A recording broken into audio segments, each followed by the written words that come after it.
Hi, everyone, and welcome to episode 144 of the Tick Bootcamp podcast. The title of today's interview is The Healing Prodigy, an interview with Natalie Torres. My name is Richard Johannesson. And I'm Matt Sabatello. So, Matt, we named this episode The Healing Prodigy because this young woman just blew us away. One of the things we've learned through many of our podcast episodes in the past is that Eastern healing methods work, but no one has ever really been able to describe for us why they work, and certainly not been able to use Western terms to describe for us why the Eastern methods are so successful. But this young woman bridged that gap and actually helped us to understand why so many of the Eastern healing techniques that she's using are effective.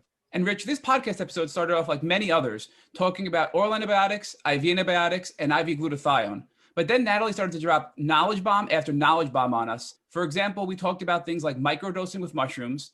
We talked about mineral detoxing, Kambo to treat Lyme disease, water creating inflammation in the body, Kundalini yoga to heal your nervous system, social paranoia with Lyme and how to manage and handle that social paranoia. And we even talked about breath work to purify and alkaline your blood and strengthen your lungs, brain, and immune system. We talked about all of these things and so much more in this podcast episode. So, Matt, I'm really excited to introduce the healing prodigy, Natalie Torres, to the Tick Bootcamp community. Hey, Natalie Torres, and welcome to the podcast. Hi, thank you so much for having me. I'm so happy to be here. We're blessed to have you, and we're really excited to have you as well. So, Natalie, talk to us about where you're from. I'm from Houston, Texas, and I was born south of Houston in Friendswood. And I grew up in the suburbs, and most of my childhood I was, just playing sports and copying my big brother. And, I'm just like a normal small town-ish girl. Small town Texas gal, just living the dream, right? So, Natalie, how did you envision your future when you were growing up in your small town in Texas? I probably up until 13, I didn't really dream that big. I was kind of living in survival mode. I spent a lot of my childhood just having a lot of anxiety and never really fitting in. And I was always going to this natural doctor whenever I was younger. So aside from that, I did play sports and just try to follow my brother's footsteps. But I didn't really start envisioning my future until I was 12 or 13. And so when you finally got to that age, what was your vision for your future? I fell in love with makeup, and I wanted to be a makeup artist. And then I learned about the modeling industry. So once I realized I could be immersed in makeup and also model, my goal was just to model, and it was everything I thought about. And I signed up for every photo shoot I could, and I signed up for any modeling competition I could. And that was just my life from age 12 until I got signed. So talk to us about when you got signed and what that experience was like. So so funny. I got signed to an LA agency when I was 15. But the reason I flew out there was actually for a doctor's appointment. There was this doctor out in Newport Beach called Dr. Amen. I don't know if you've heard of him. Daniel Amen, yes, we've heard of Dr. Amen. Yeah, and I was having a lot of psychiatric symptoms. I got diagnosed with, not from Dr. Amen, but previously with major depression, all kinds of anxiety.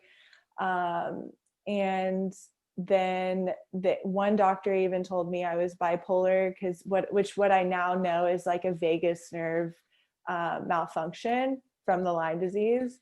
And so, I went to Dr. Amen's office, and I got all these supplements and everything. Nothing really came from that. But aside from that, I also got signed with a modeling agency out there, but they wanted me to move to LA. And so I put that off to the back burner and finished school because I was only 15.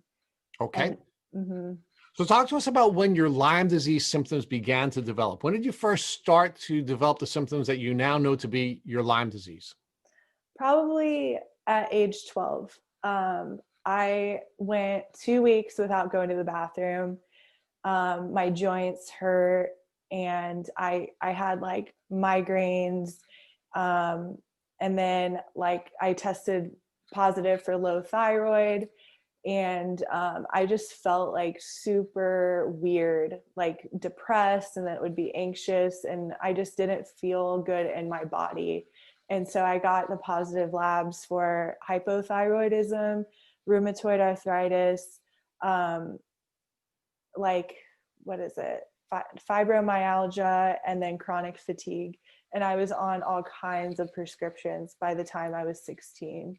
So you believe that the symptoms that you started to show at 12 and went all the way until you're 16, now looking back, you believe are Lyme related, but at that time you were not diagnosed with Lyme disease. Yeah, absolutely. Because my mom started getting sick at the same time. Okay. And was she showing the same type of symptoms that you were showing at that time? Yeah. And she had the same, she didn't have she never got tested for RA, rheumatoid arthritis, until like a few years later, but she tested positive like afterwards for osteoarthritis and rheumatoid arthritis, and then hypothyroidism as well. So we know that Lyme disease is a family disease, and it's very common for more than one person in a family to suffer from Lyme disease, in large part because they're living in the same community, and they're living in the same communities, and they have the greater likelihood of coming in contact with ticks. So let's talk about what you knew about ticks and Lyme disease during your childhood in rural Texas. I had no idea about ticks. Like that is not even talked about here. And in fact, like if you do test positive for Lyme, the CDC or the Texas Board of Infectious Disease, they like make you prove it with a bunch of labs, which is so expensive and traumatizing. Like why are we being gaslit by these officials? But yeah, up until I got positive labs, like I had no idea what Lyme disease was. So we're going to talk about that, and we're going to talk about gaslighting in a minute, but let's stay focused on your childhood. So you knew nothing about ticks and nothing about Lyme disease, so you didn't have the ability to protect yourself, right? So there was no educational programs at school, and there was no information given to you by your parents or any elders in your family that would help you to understand that you needed to protect yourself from coming in contact with ticks. No, not at all. Like we, as kids, like my brother and I, we were just like running around barefoot in the woods, like playing in the rain. There's a creek behind our house. Like we would just like be in our swimsuits, just like playing hide and go seek in the woods, and had no idea that we were surrounded by ticks that could make us sick. And you had no idea that you should be protecting yourself, meaning you didn't put on any kind of bug spray. Not and you at all. try to avoid areas where ticks may exist. You were just sort of living the dream in rural Texas, and being blissful about what could have happened. Totally. We never wore bug spray. We spent most of our days just outside playing. So let's talk about how your symptoms developed, and you had a second bout with what you now know to be your Lyme disease, where you got your diagnosis. So take us through what your life was like between 12 and the time you finally got your diagnosis. So from in like junior high and high school, I was definitely suffering. I was living in so much pain emotionally and physically. Like I was suicidal. I just, with all the diagnoses I'd gotten, I just felt like so dark, and there was I knew like on a soul level that there was something more going on, and that I wasn't crazy, and that these labels about my mental health were false, because nobody else in my family had these labels. And I knew at my core, like this wasn't going to be my future. Like I knew like there's something more to this, but I just spent my days like sluggish going through high school. I skipped so many days of high school. I got homeschooled for a year because of how much pain I was living in, and because like getting up was so hard. Like I couldn't focus in school. I was behind, and my grades were horrible. And I was treated by teachers, that I was just like unfocused and everything, but really looking back, I was suffering so hard. And it was just very much like foot on the gas for a little bit, then like completely being out of gas. And so I can see why like a doctor would say I was bipolar, but like I was really truly suffering. And then also I really wanted to make it in modeling. Like I would always dream about it. Like every night before I'd go to sleep, I would just visualize myself traveling. I would visualize myself like just being around like makeup and creativity. And so I was always just applying myself like literally like to modeling agencies in New York. Like, go ahead. So Natalie, talk to us about how your symptoms and your illness were interfering with your pursuits, both in the makeup and in the modeling elements of your dream career. My symptoms are interfering in a way that it felt like I would be super focused and inspired, but then I would just wake up one day and that would be gone, or the energy to pursue that would be gone.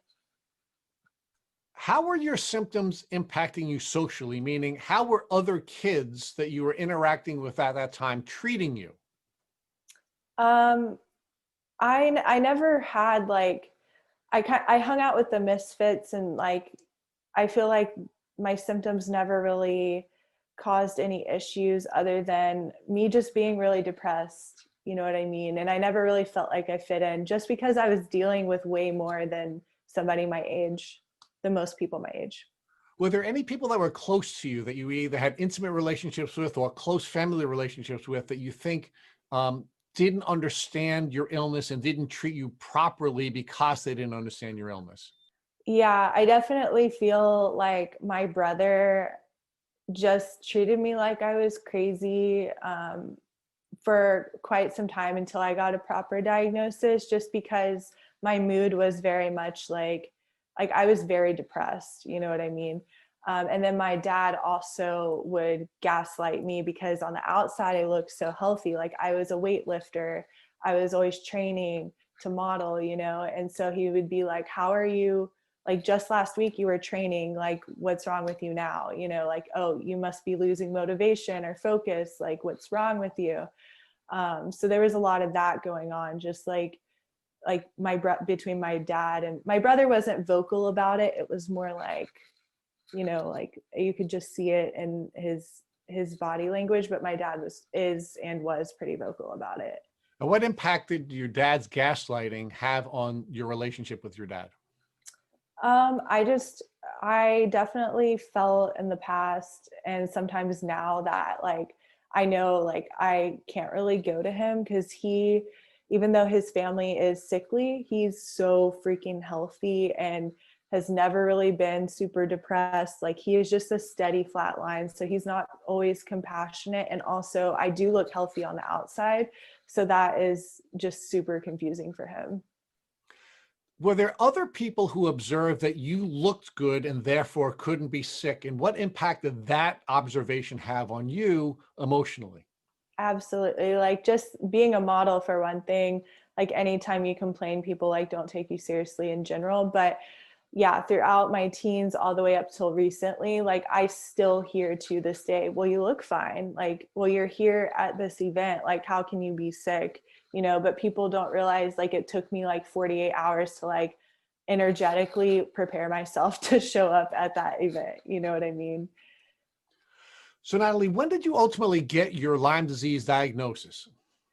I didn't get diagnosed until 2017 and I was 24.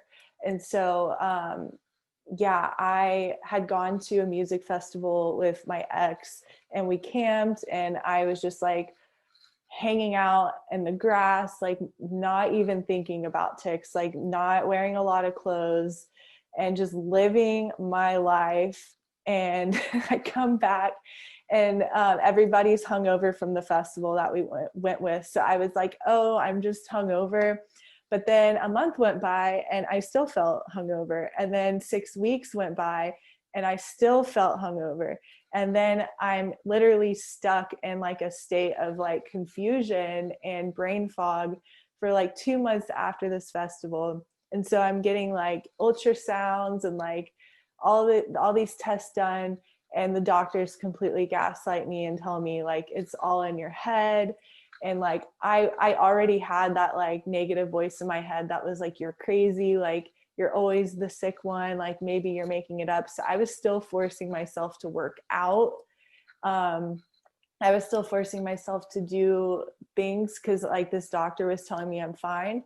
And then eventually, like 2 months after that festival, after going to another festival in between that, I get labs back from my natural doctor in New York City named Gabrielle Francis. And she was like, no, you have Lyme disease. And not only do you have Lyme disease, you have it like really bad. And I was like, wow. And here I just got back from a festival, like still drinking, still partying, like just doing my best to force myself, like almost like as if mind over matter was gonna like get me out of this thing. So Natalie, you believe you had Lyme disease from when you were 12 years old and that you got reinfected at 24, and the reinfection at 24 is what caused this sort of second wave of illness that you were feeling. Absolutely. Like going back like at age 12, I feel like I had like, and this isn't scientifically correct, this is just how I label it. I feel like I had like autoimmune Lyme, where it's like very joint painy and like flu-like symptoms and tired.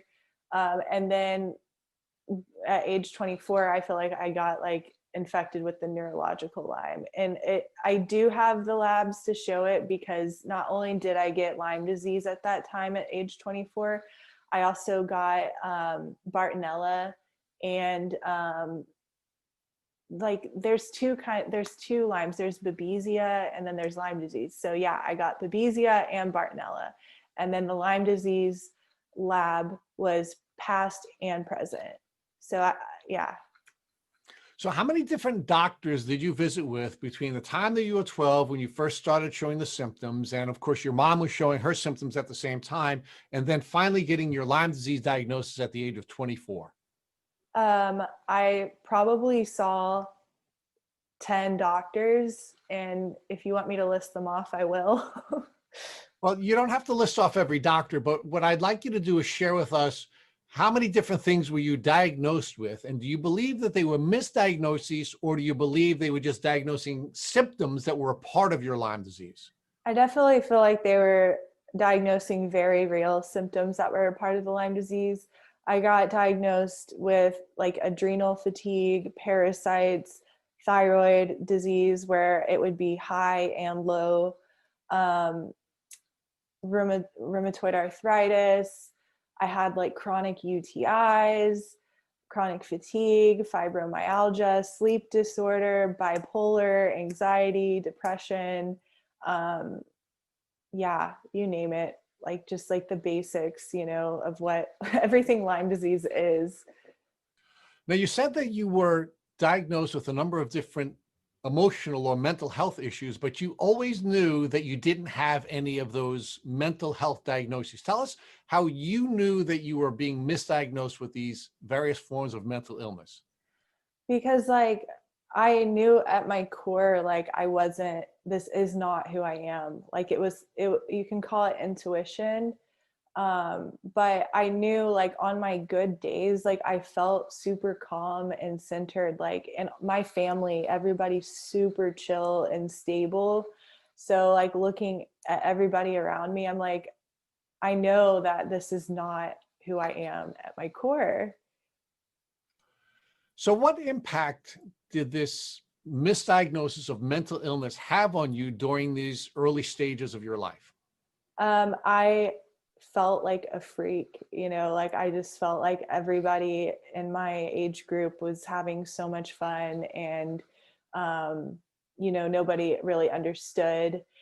I began drinking a lot and just partying and hanging out with the wrong crowd, and that resulted in me getting in some really unhealthy relationships. But yeah, I would say that I wish that I would have never gone down the psychiatric route, because it is really traumatizing.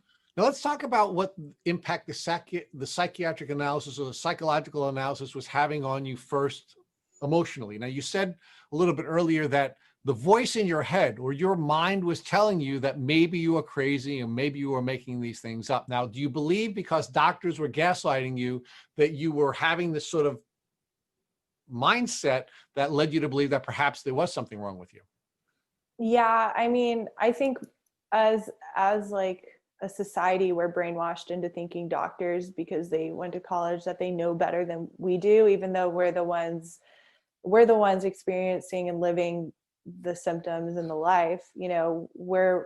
We should know better than doctors. But yeah, I was still in that matrix mindset that just because a doctor says this, that it's true.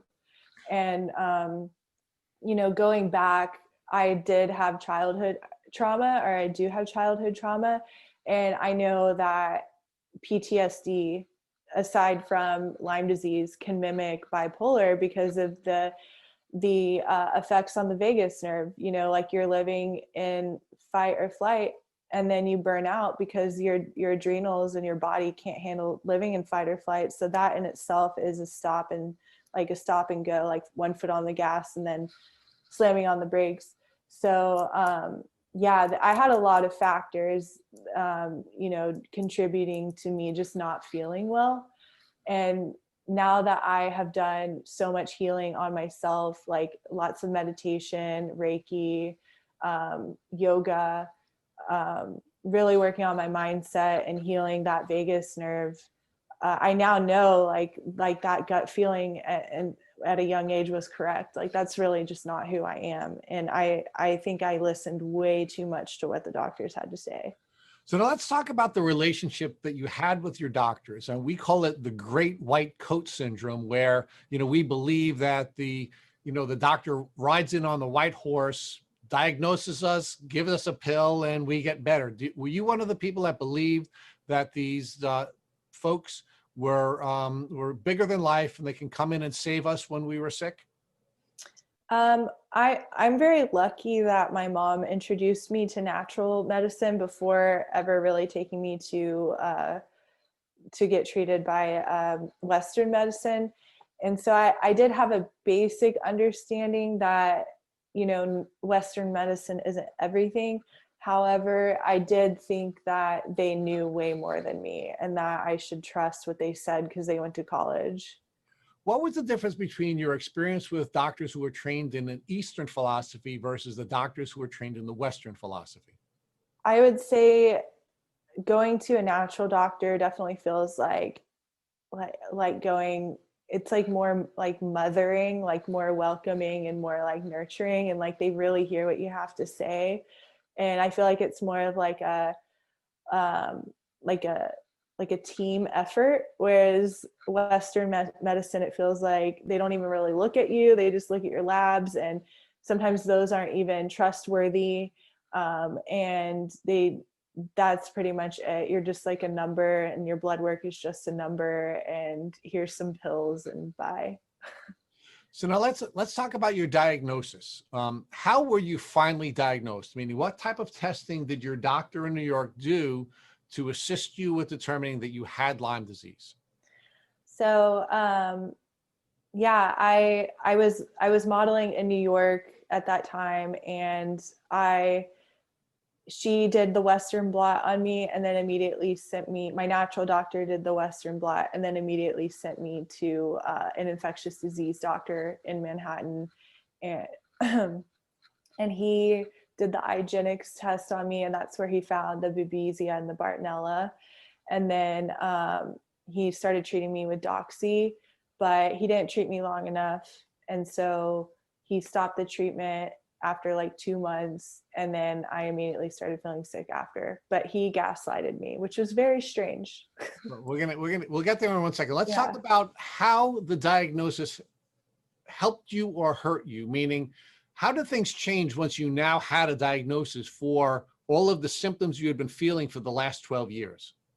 I went into healing mode. Like I rested a lot. I went from working out so hard to model to like sleeping a lot, and actually not feeling guilty for sleeping a lot, and not feeling guilty for not showing up to things.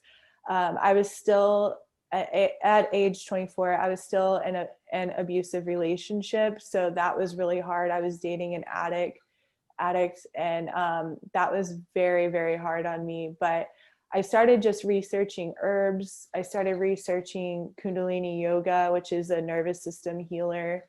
And I started just researching like mindset work. And I just spent my days just doing whatever I could to get my nervous system working in my favor. So the first thing that your diagnosis did for you is it allowed you to change your mindset, and you went from living a life that perhaps was not as healthy as it should have been to now living a life where you are now looking to learn how you could heal. So there was a mindset change after you received your Lyme diagnosis.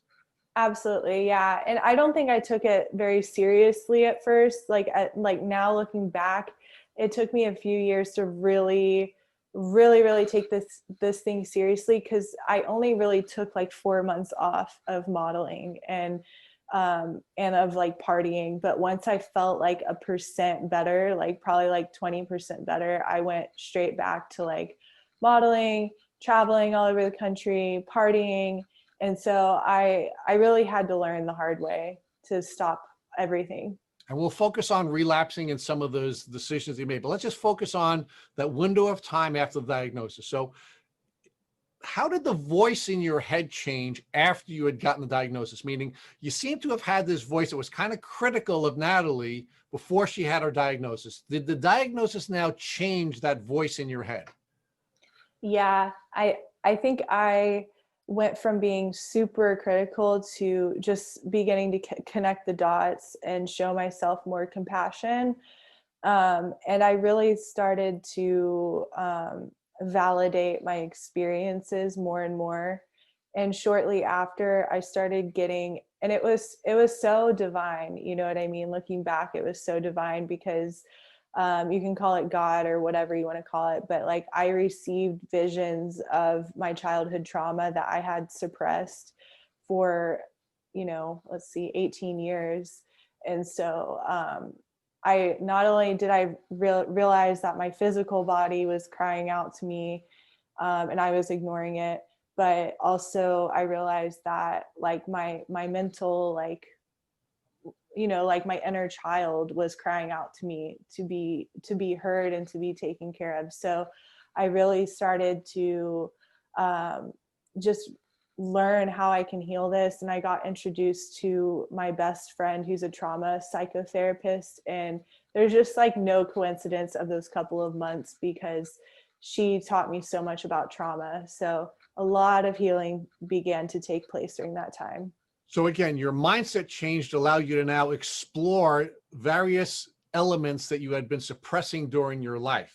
Mm-hmm. And that occurred as a consequence of you now having compassion for yourself that was driven by your diagnosis. Yeah. And I think I also, like, my whole mind, body, spirit system was so slowed down by Lyme disease that I was then able to hear or see like my intuition and like parts of me that I suppressed because of that slowing down from Lyme disease. So now let's talk about the physical changes that you made as a result of getting your diagnosis. So there was a window of time where you started to live differently, including the way you were eating and drinking and sleeping. So talk to us about how your diagnosis triggered those healthy changes. Yeah, I became like very intuitive during that time. My body just wanted fruits and vegetables and like smaller portions of meat. So before that, I was training a lot and lifting weights, and I was a lingerie model, so I was just trying to stay like tight and muscular. And so I completely shifted my diet just like intuitively, like I said, and started eating less meat and only like fruits and vegetables, and some rice and stuff like that. And then also I just started unapologetically sleeping as long as I needed to. and just like not working myself as hard. But I think that one, working out hard, took longer for me to change than anything. So now, talk to us about how your diagnosis changed you socially, meaning what types of social changes were triggered by your diagnosis? I would say I stopped going out as much, but it really took me like a solid year and a half for me to let that go. Like I was going to raves, I was going to music festivals, my like house parties, like I was always like doing something fun. And I don't regret that at all. It took me like, I knew I had to let it go at some point, but I like was like mourning that because it was just such a big part of my life, you know, just like going out with friends, going to concerts. I still do those things, but it's very like, it's more special instead of like a big part of my life. Now, did the diagnosis help you with any of the people that you were having challenges with in your life? For example, you said that you and your dad had a difficult relationship because he wasn't as accepting of your illness as you would have liked him to have been during that window of time between 12 and 24. Did your diagnosis help you with your relationship with your dad because you now had a way of describing what was wrong with you? Yeah, I think up until 2019, like he didn't believe me, you know, and now he really believes me because in 2019, it started to show in my skin and I started to get like really red skin and like a lot of acne and, you know, just rosacea. So that was a way for my dad to see that it's not all in my head because he could then see it on the outside too. And then this past fall, he started to believe me as well. So there's been a lot of positive shifts, and I would say we are definitely closer because of this thing. So were there any other people in your life who were either doubting you or gaslighting you that you were able to heal that relationship with as a result of getting your diagnosis? Yeah, I was dating this guy for 6 years, and he had addiction issues, and he was super gaslighty and very abusive to me whenever I was sick, and would call me lazy, would call me names because he would come home and like the laundry still wouldn't be done and just things like that. And you know, I looked fine, so that was just very confusing for him, the fact that I looked fine. Now, Natalie, you had this long diagnostic journey. It was about 12 years. Do you believe that your gender or your age or anything about you interfered with a doctor properly diagnosing you? Definitely my age. Like, yeah, I got told that all the time. Like, you're way too sick to be complaining about joint pain. I mean, you were way too young or way too healthy looking to be suffering from joint pain. Exactly, yeah. There was clearly friction between you and what you needed and what the doctors were providing. Is there anything you can think of that maybe you could recommend to another young person that they may do differently so they can get a better outcome than you were able to get from your interaction with your doctors? Yeah, I mean, I would definitely say if you feel like you have joint pain or neurological symptoms, to get a Lyme test. You know, it doesn't even matter if you remember getting bit by a tick. Like, requesting those labs and demanding those labs could save your life. So anytime my friends show symptoms, I always tell them to get tested by Lyme. Other than sort of demanding a Lyme test, is there any other tip you might give to a young person who you believe is being gaslit by the medical system? Ooh, that's a good question. I would say go to an integrative doctor. That's what I'm doing now, and it's pretty life-changing. She's probably one of the smartest doctors I've ever been to. And also, don't stick around for doctors that make you feel like shit. Like, there's so many other doctors out there. So Natalie, I want to go back to your symptoms. You mentioned that you went to a second festival with your boyfriend, and when you came back, your symptoms just worsened and never got better after that festival. So what other symptoms did you have? Can you go into some more detail about your symptomology development? Totally. Yeah. So up until age 24, I was just joint painy and fatigued and like hormonal. My hormones were really messed up too. And then from 24 until present, I would have like these neurological flare-ups where it's like just like tingling in the body, migraines, like my vision going out, like feeling like brain dead, like somebody just like sucked my soul and my personality. Seeing like kind of having like fuzzy like electric things in my vision. Don't even know what that's called. Like I experienced blacking out and tremors and like convulsions this past fall. And yeah, basically, let me think what else. Like even like slurred speech and just feeling like it's kind of like feeling like drunk. Like I remember just like walking and like having to like hold on to the walls. And that was just recently. So it's really, really crazy. And I'm just always learning more about what this disease can do to you, because it seems like every flare up comes with like new symptoms. Natalie, talk to us more about now when you finally get diagnosed through your mom's naturopathic doctor. What was the first treatment protocol prescribed to you for your Lyme disease?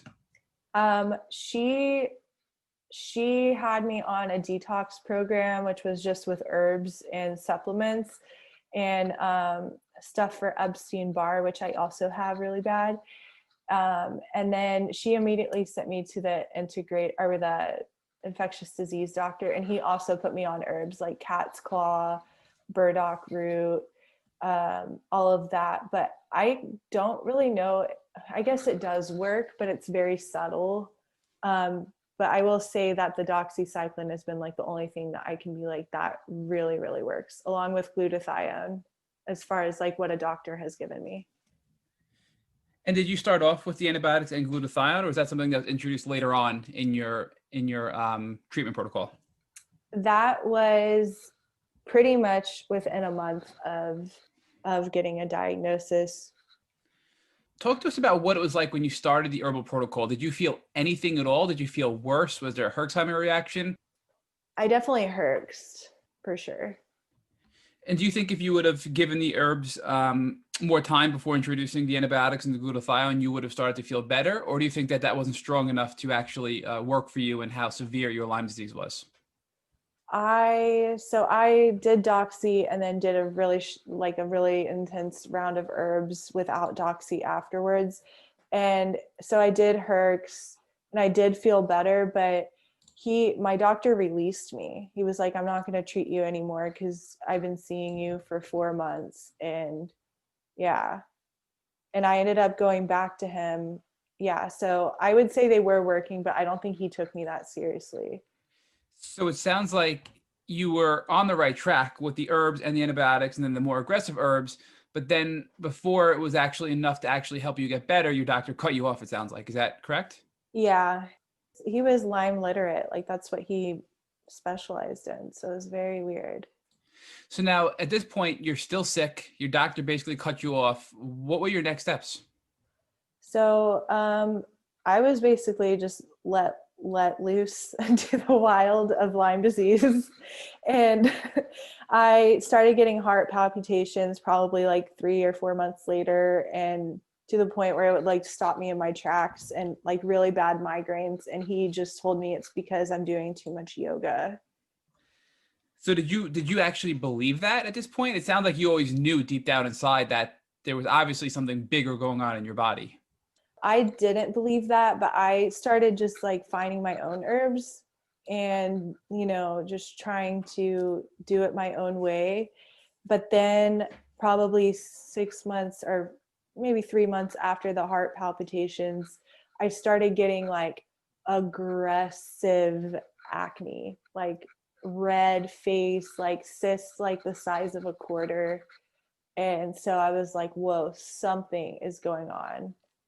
Now, when you started to develop this really bad acne, it sounds like you were self-treating for Lyme by doing your own research and purchasing herbs and taking them on your own.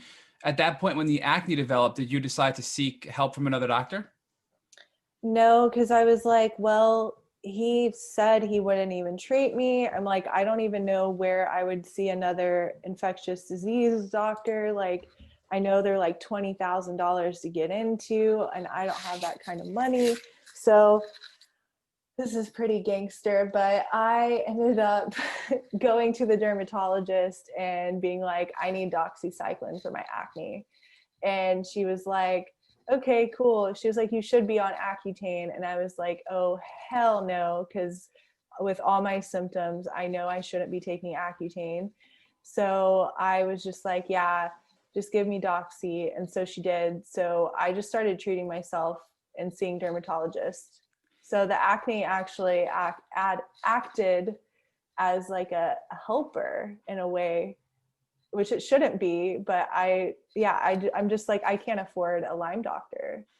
Natalie, I'm sitting here blown away that you were failed by a Lyme litter doctor in New York City. You knew you were still sick from Lyme. You then use your dermatologist and your acne symptoms from Lyme to basically force your dermatologist to give you doxycycline for your acne rather than Accutane to self-treat yourself because nobody else will listen to you about your Lyme diagnosis. Exactly. I mean, that's not like, that was the first time I did that, but I have done it multiple times since. And basically what I do is like celery juice, doxy, herbs like cat's claw and mullein and teasel root, and just like gut support and detox support. And I just hit it hard, you know what I mean? Like every day, no excuses. And yeah, because I just know like what really could they do for me? And that's the point. That's the place I've gotten, you know. And we say this often in the Lyme community, but you are the perfect example of somebody who took your health into your own hands and literally navigated the system to get you the treatment that you needed, and then pursued other alternative treatments that you were able to get on your own to heal yourself. And something I'm curious about is you had all of these autoimmune complications when you were younger from the first time you were infected from Lyme disease when you were 12. Now that you were diagnosed at 23 and you're going down this basically self-treatment journey, were your autoimmune symptoms getting better as well, or were they still remaining the way they were before your second diagnosis? I would say the joint pain. Yeah, I would say they were getting better, but I still struggle with like the hormone stuff. And when I flare up, I do definitely experience some type of adrenal thyroid like blowout, you know. And you did mention something earlier about yoga actually being a nervous system healer. So we've heard a lot of people on our podcast talk about using yoga, but in a way to sort of, they use yoga as a relaxing technique and a way to do gentle stretching and gentle exercise. We've never heard about yoga being referred to as a nervous system healer. So can you go into more detail about what type of yoga you do and how it actually helps you calm down your nervous system? Absolutely. So I practice Kundalini yoga, which is basically breath work and meditation and chanting mantra. And so all three, breath work, chanting mantra, and meditation, they all have like they all have a nervous system effect. They all calm the nervous system. So if you're experiencing like too much of a stuck energy, like a very like heavy stuck, like brain foggy depression, or if you're on the other side and experiencing like the hypervigilant, like paranoia, which Lyme can do, panic attacks and all of that, wherever you are on the spectrum, all of these practices like Kundalini especially just brings you back to center.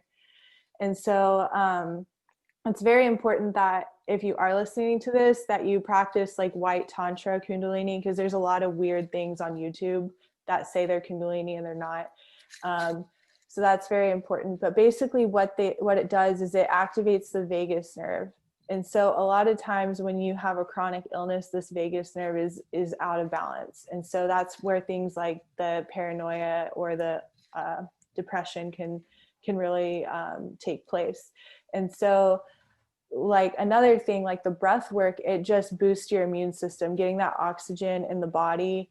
It activates the immune system, and it also purifies your blood. It alkalizes your blood.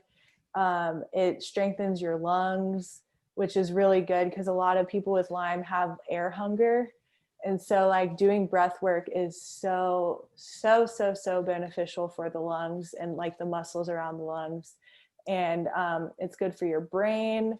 It just really, it does things that like medicine really can't do. Like, you know what I mean? So Natalie, I'm just going to stop you there because we've touched on some of these things in past podcast interviews, but you're giving us a lot more and a bigger picture approach to this. So the breath work, we know, deep breathing exercises allow people to calm their brain down from that fight or flight state by stimulating the vagus nerve. So we've heard that before, but what's so interesting is the breath work not only activates the vagus nerve to calm down your brain in the fight or flight mode, but it also purifies your blood. It also alkalizes your blood, which really we know when you're with Lyme, your body becomes acidic, and that's when you become symptomatic. So to alkalize your blood is actually helping the Lyme disease as well. And it's also strengthening your lungs and your brain all at the same time. So that's a whole bunch of things that a very simple exercise like breath work can actually help Lyme patients in many, many different ways, in a way we haven't heard before described on this podcast. Yeah. And if anybody listening wants more info on this is like what I specialize in and offer, and I can at least point you in the right direction. But yeah, I mean, this practice was just placed in my path and I felt better immediately. Like it basically, it also balances the hemispheres of the brain. So a lot of times in Lyme disease, like that in itself is super messed up and out of balance. So it does a lot at once. And the best part about White Tantra Kundalini yoga is that you only need to practice for 10 minutes. Like it does all of this in 10 minutes. Whereas like regular yoga and regular meditation, you need like 30 minutes for your brain to start doing these things. And this practice, it uses mudras, breath, drishti, which is what you do with your eyes, like the eye gaze in this practice, that alone like balances the pituitary gland in the brain. The sound currents from the mantra kind of get you like in a hypnotic state, which is really, really good for activating the parasympathetic, that calming state. So I can't say enough about this practice. I've been practicing regularly since my diagnosis, and it's been a huge part of getting me back to who I am at my core, like getting me out of that mindset of like, I have bipolar or any of that. So it's been huge for me. It's interesting that you mentioned that this deep breathing technique can also help with anxiety related to Lyme, but I have friends that suffer from anxiety that I've recommended deep breathing to, and it helps anybody with general anxiety as well. So Rich, we'll get to this later, but I have to ask now because it's a very appropriate time. If people that are listening want to learn more about this White Tantra Kundalini yoga, do you have a YouTube channel? Because you mentioned there's a lot of fake stuff out there, or some sort of resource or a website link you can provide to listeners to go learn more about this White Tantra Kundalini yoga? Yes. So I have a few meditations on my Instagram, on my IGTV, and then also who I take classes from. It's called Rama Institute, ARMA Institute on Instagram. And they have so many like price points, and they have a YouTube channel as well. Like they are probably the most reputable people you can be learning Kundalini from. So Natalie, we're going to drop your Instagram handle into the show notes of this episode so people can find you and learn more about this if they'd like. But there's so many other topics that I want to get to with you now. And from speaking with you offline and reading your pre-interview questionnaire, we learned that you use a lot of other techniques and you've learned a lot of things in your journey that we haven't heard of before on this podcast. And one of them I really want to explore in a deep manner with you is how certain types of water can actually generate inflammation. And I drink water all the time thinking it's good for me. I mean, I drink probably too much water if that's possible. So I'm very interested to learn how certain types of water can actually generate inflammation, which is a really, really common struggle for many people with Lyme disease. Absolutely. So just like speaking on a molecular level, the actual water molecules of all water, they're too big to penetrate the cells.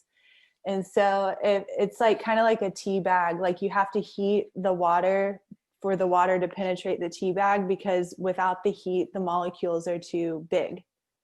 So the heat makes the molecules smaller. And so I have a medical grade water machine that changes the molecular structure of the water to make the molecules smaller. So that's not even speaking to the alkalinity factor. That's just like the actual size of the molecules. So that alone, like the water I have, it penetrates the cells on a whole other level. And when the first couple of days I started drinking this, I started getting really bad migraines. And it's because it was like penetrating my brain, the water, on a whole other level that I've ever experienced in my life. And so other water, not only are the molecules different, but it has it has toxins in it from tap water, Brita filters, and that raises the alkalinity in the body. And if even reverse osmosis, if you buy bottled alkaline water, all of those waters have added chemicals in it that totally mess up the pH in the body. And then like alkaline bottled water, it has added chemicals in it to make it alkaline, but because your stomach, the acid levels, by the time it gets in your stomach, it's no longer alkaline. So it's like fake alkaline water, and they make so much money off of that. And all bottled water is literally comes from a factory, and it's not even as like nice as they make it seem. It's just like you know how in the factory they just have like almost like robots just like pouring water, and so it's getting all the chemicals from the factory and from the plastic bottled water, so that is horrible for you. It's more acidic than Coke. And so tap water, they've found arsenic in it, they found prescription meds in it. It's just like no bueno. Like we are just, especially with Lyme, like we are dealing with so much toxicity. And so this medical grade device that I purchased has been a game changer for sure. Natalie, I don't mean to put you on the spot, but do you know the name of this medical grade water cleaning device for our listeners who want to research and look more into this topic? Yeah, so it's called Enagic, and it's the K8. And it was made by the guy that created the colonoscopy and the colonoscope, and he's a Japanese doctor, and he treats the Queen of England. He treats a lot of famous people. He's a world-renowned doctor, and he works at the Albert Einstein hospital, or is it the School of Medicine? So he's a boss. Like he knows his stuff, and he won't even see patients unless they drink this water for 3 months. So I can guarantee you, if I don't ask you this question, we're going to get a ton of DMs about it. Can you spell the name, please, of the device? It's like stuttering.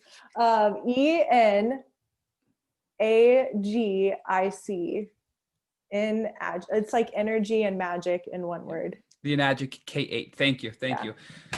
So one of the other topics we wanted to explore with you is, you kind of touched on this a little bit, how Lyme can create brain inflammation and alter your mood and your behavior. Have you ever experienced anything like Lyme rage? And you know, maybe today you better understand what it really was, but at the time be confused about what was really going on with you? Yeah. So during flare-ups, I start thinking everybody hates me. And I start thinking like my friends hate me. And I start thinking the worst. Like if I send a text without like an emoji with a smiley face, I'll be like, does he think I'm being rude? Like, I don't know. I just like start playing these scenarios in my head that are so not real. And if I don't get a grip on that, it can become really isolating, almost like social paranoia. Like I never get like angry. I just get like almost angry at myself a little bit. So Natalie, this is like the theme of the week. I mean, our last guest, we talked about this a little bit, and actually we had as I mentioned in our last interview, we had a Lyme group this week that I attend that had where we talked about this a little bit. Where when you have Lyme disease, you as you said so well, you develop these unreal scenarios and this social paranoia where everybody hates you, where you're not handling things right, or what do they think if I don't put an emoji, and you overanalyze these situations. And it's important to recognize that you need to really be aware of that and try to calm down that overthinking or the irrational thought process. So I think that's a really important topic to think about with Lyme disease that you don't hear often. Totally. And like meditation, what ends up happening is like you begin to separate yourself from this like paranoid, I don't even want to say aspect of yourself. It's almost like a Lyme factor that comes in, because I don't believe it's really true of the self. But meditation separates, like your conscious observer begins to observe like this aspect of you or a situation and kind of like detach. And it really does help. It just creates like a healthy detachment from Lyme disease. And it's something like medication cannot provide. So you've done a lot to really help yourself heal, obviously. We've talked about a lot of them already, but some other things that we've talked about offline that you've used to help you in your Lyme healing journey. One of them is the combination of CBD and marijuana. And many people, I personally take CBD on a daily basis, and it's been a game changer for me. I mean, it really has helped me get better sleep. It's helped me with my body pain. It's helped me with my emotions. So can you talk to us about how the use of CBD and marijuana has helped you in your healing journey? Yeah, I would say edibles have really been a game changer for me whenever I get insomnia, and to help like that nighttime Lyme anxiety. You know what I mean? I don't know if you experienced that ever. And it kind of just like wipes, like does something to me. I'm just like I just go to sleep. And I prefer that than taking like a prescription or something. And then I don't do it often. Like I'll buy a batch and then like it kind of gets my sleep cycles back in sync. So by like the last dose, I'm like good to go. And then CBD has been a game changer whenever I was dealing with like the neuro symptoms. Like it kind of just like calms it down. But I need a really heavy dose of that, like the strongest one they have. Yeah, we found that a lot of other people we've spoken to offline, either in groups or just people that reach out to us directly, that if they get THC edibles when they're having really, really bad insomnia periods and they just can't sleep and their symptoms are worsening and they're spiraling, when they take a THC edible, it finally allows them to sleep. And when they wake up after this, maybe 12 plus hours of sleep, they feel so much better. So it almost breaks the cycle of this pattern.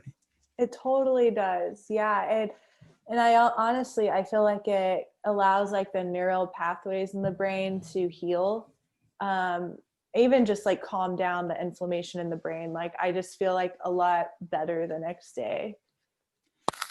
So Natalie, the other thing that and obviously there's a lot of things I'm excited to talk to you about, but from reading up on your website and your social media, you also talk about the healing power of mushrooms. And I think I'd noted to you offline that our last guest told us that she has done everything possible to treat her Lyme disease except mushrooms. So we're excited to talk to you about the power of mushrooms and how they've helped you in your Lyme healing journey. Yeah. So this was probably the riskiest thing I've ever done. So I was super flared up with Lyme disease a few months of getting my for real Lyme diagnosis in 2017. And I was like all my friends, we were going to the ranch house and they were like, let's take mushrooms. And I was so scared because of my Lyme brain symptoms. And I was like, God, this is either going to be really good or really bad. Like this is really risky. And I ended up taking like a really strong dose because I had no idea what I was doing. I took like 3 grams and I just had an amazing time. I like forgave my father. I forgave like a bunch of people that I had been holding like resentment towards. And the next day I felt this sense of like connection to that true self that I keep referencing that I hadn't felt in so long because of the brain fog. Like I was like, oh my God, I'm back. Like that's how it felt like I'm back. Like I'm really like the brain stuff is gone and I'm back. Natalie, can you also talk to us about, you mentioned in your pre-interview questionnaire that you're using mineral detox as part of your healing protocol. Can you talk to us more about mineral detox? Yeah, I ended up stopping that because it was so intense. Like it tasted horrible, which was probably the biggest factor, which I pride myself on being able to handle taste stuff, but this was like drinking sewage. And I couldn't stomach it. So I ended up quitting that one. And what was the idea behind that? Like what's actually in this mineral detox that's supposed to help you purge toxins from your body? So most people with chronic illness are mineral deficient, especially with Lyme. And so the minerals actually help the body detox, especially at that high of a dose. So it like pushes like candida, it pushes fungus, it pushes all that crap out of your gut lining. So it's like a huge gut lining healer. And if you don't mind the taste, like go for it. It's like pickle juice with sewage, but it really does work. The guy who introduced me to it actually had Lyme disease and did that for quite some time, and he's doing amazing now. No flare-ups. Natalie, can you also talk to us about Combo from Chad Redding? Yeah, so that the mineral protocol is from him, and he also has other protocols that aren't as bad, but that's the most intense one. So Combo is an ancient practice in South America. It's very sacred and it's ethical. It's frog poison. And so the shaman actually scrapes the poison off the back of the frog. But the shaman has a really, like, he's kind of like an animal whisperer most of the time. So it's not like he's over here like hurting the frog or anything. But the frog secretes this poison and the shaman gets it on the stick and then burns holes into the skin and initiates the frog poison on top of the holes. And so I have like scars on my arm. They're super cool looking and it's shaped in a cross and it's a bunch of dots where the frog poison was. And it is called the vaccine of the jungle. And oh my God, like I did it twice and I felt so good for like a month after. And it's super intense. Like you throw up, you can feel like your whole body pulsing.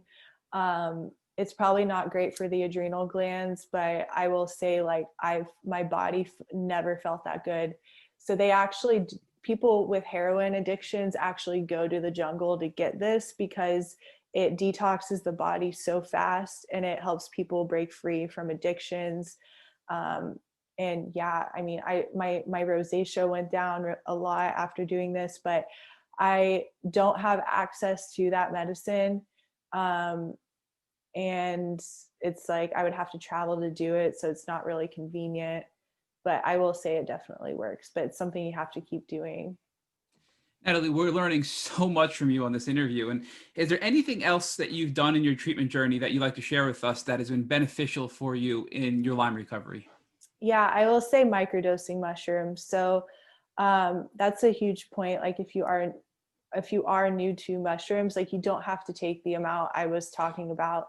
I actually don't recommend taking that much because it's really intense. And if I wasn't trained in like energy healing and mindfulness, I probably would have had a horrible time.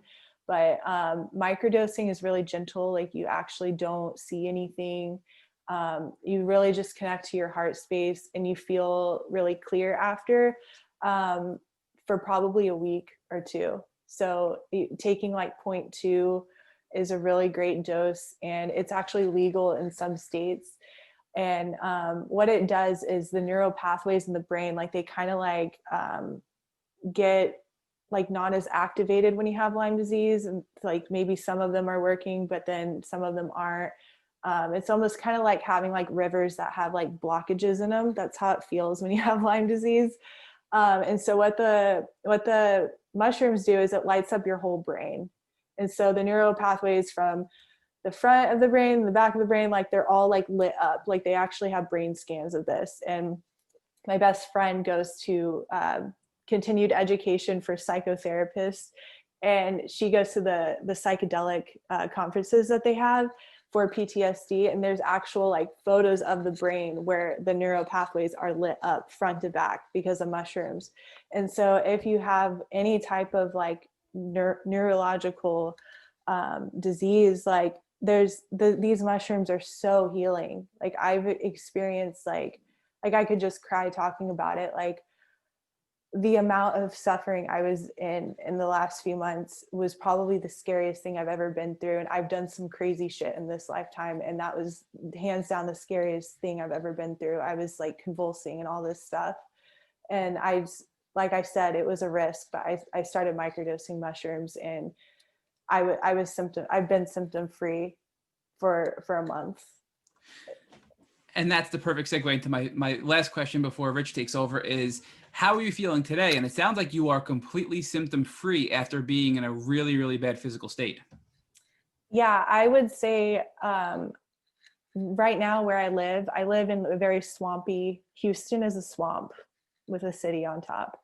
And so this whole week it's been like marshy, gray, like rainy.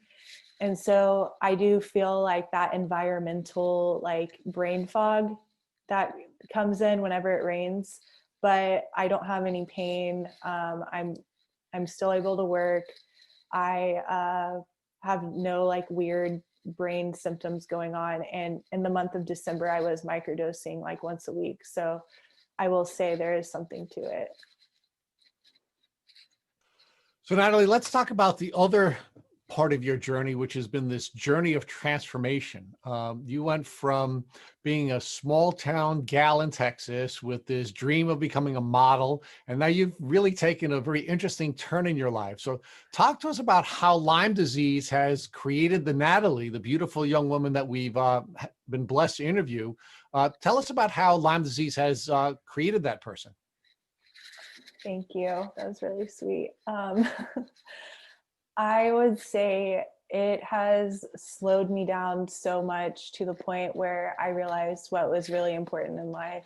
Like I was definitely living a completely different lifestyle, hanging out with people that only care about what name brand you're wearing, or like what brand you just shot for, like how many stupid Instagram followers you have, just like all the things that like don't matter in life. And my whole goal in life was to make it in modeling. And once I started really making it, which was around the time I started really getting sick, I started to realize like this is so shallow and it's so isolating, and it's so not what I really want in life. And so Lyme really got me back to my roots. Like I started realizing that I love the simple things. Like I love family, I love health, I love spirituality and God, and I love animals, and I love nature.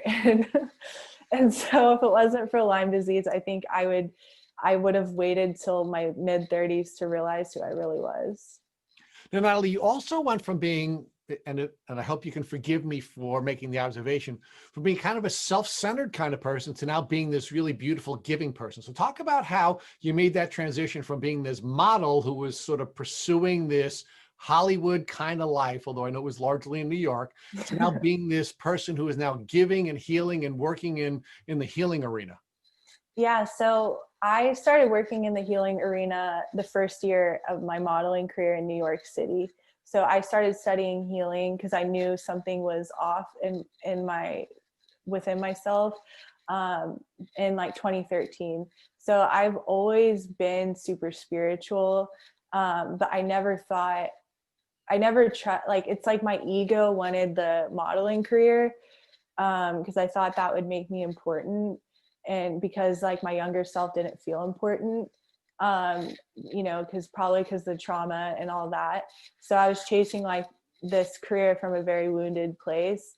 And then it's like my soul was still like, when I wasn't modeling and then when I wasn't partying and like doing stuff with my friends, I was always going to like meditation retreats, meditation workshops, and like energy healing stuff. And so it's like my soul still had like this other hobby, but my ego wanted this other thing. So like, yeah, I don't remember your question. I just want you to talk to us about how you went from being kind of a self-centered young person to now being this giving person who's really not self-centered at all. So talk about how that, you know, because what I noticed when I was talking with you about your diagnosis is both the illness and the diagnosis was sort of a benchmark for a very different Natalie. Yeah. Natalie started to be more kind to herself. She was able to quiet down the voices in her head, and she was able to, you know, heal in a number of different ways, including some of the challenges that she didn't face as a child. But then that caused her to pivot to now go from healing herself to healing other people and being a very giving person. So that was a benchmark that I noticed during earlier in this interview. And now I want to explore that in more detail with you. How did that event trigger the new Natalie? Yeah, so I feel like it was always there, but I feel like once I started making so much progress in my transformation, and once I started realizing like, holy shit, like I'm really healing myself from sexual trauma without a doctor. Like I'm really healing myself from like these crazy flare-ups, like without a doctor. Like people need to know about this. You know, there's so many people that have had sexual trauma that are really, really hurting, and like they don't realize like they can really heal themselves. They just need to know how, and they're not crazy. And that's like a huge part of like what I really want to share with the world is like, you're really not crazy. You're not. Like your nervous system is just out of whack. And so once I learned like just about like neuroscience, which is like the polyvagal theory and which works with the vagus nerve, I'm just like, everybody needs to know about this. Like we can all benefit from this, even people that work too hard and like their cortisol is jacked up and their adrenals are off balance because of how hard they work. Like everybody can benefit from learning mindfulness, from learning all this stuff. And it really just lit a fire in me, just by seeing my own progress and seeing things shift and change really, really, really fast. And that's when I knew I was onto something. So now, can you talk a little bit about what role psychedelics played in your spiritual transformation? I have always been spiritual, and I've been training consistently since 2016 or 2013 on energy healing and like spiritual healing. So by the time I started doing psychedelics, it's like I knew how to navigate it. I mean, they definitely have humbled me many times, but I still like could navigate it pretty well. But I would say after psychedelics, I felt a connection. And I was doing this healing work on the side as well, a lot on myself. I felt a connection and a steady and a consistent connection to my true self that paired with the self-healing work, because that's important. Psychedelics are not a quick fix. But paired with the healing work I was already doing on myself, I felt a connection to that true self that I had never felt before. And it stayed with me too. But it's because I really do believe in the integration period as well. So Natalie, we really want to encourage our listeners to work with you. So can you share with us how folks can get in touch with you if they wanted to work with you on their healing journey? Yeah, so I offer one-on-one coaching, and I combine mindfulness, spirituality, and psychology and nervous system healing and subconscious reprogramming, a lot of belief work as well. And so that's all I do. I was trying to do too much at once, but basically just go to my Instagram and message me. So Natalie, I have one last ask of you, and you've offered so much that we know people are going to be blessed by when they hear this podcast and learn from you. But I have one more ask for you. If God forbid, your brother came walking into your room right after this interview and he had a tick biting him on his leg, what would you recommend that he would do so that he wouldn't have to go on a terrible chronic Lyme disease journey? Gosh, that is such a tough question. Oh God. I would have him, I guess I would have him, I almost want to say like my water machine makes hypochloric acid, which kills all infections and bacteria. So I'm like, would it be a water fast with my water machine? It makes all kinds of water.